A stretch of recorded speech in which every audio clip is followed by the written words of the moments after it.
সবার সঙ্গে সবসময় তর্ক করতে নেই। কেউ যদি আপনাকে বলে গরু আকাশে উঠতে পারে, তাহলে তাকে আপনি জানান যে হ্যাঁ, আপনিও তাই বিশ্বাস করেন। কারণ সবসময় সবাইকে ঠিক ভুলটা বোঝাতে নেই, সবাইকে এক্সপ্লেনেশন দিতে নেই। আর এই কথাটা যত তাড়াতাড়ি বুঝে ফেলা সম্ভব ততটাই ভালো। অপাত্রে ভালোবাসার দান করতে নেই। আর কখনো কখনো নিজের থেকে বেশি অন্য কাউকে ভালোবাসতে নেই। নিজের সমস্ত দুঃখ কষ্টের কথা সবাইকে বলতে নেই।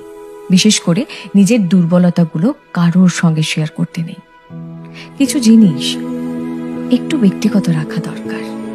হাত পেতে কখনো ভালোবাসা চাইতে নেই, কারোর কাছে প্রায়োরিটি চাইতে নেই। কেউ যদি সঙ্গে থাকতে না চায়, তাহলে তাকে জোর করে হাতে পায়ে ধরে আটকে রাখতে নেই। আর সব থেকে বড় কথা, যেখানে কদর নেই সেখানে থাকতে নেই। নিজের মূল্য সবার আগে নিজেকেই বুঝতে হবে। আর তাহলে শান্তি খুঁজতে গিয়ে ভুল ভ্রান্তি কম হবে।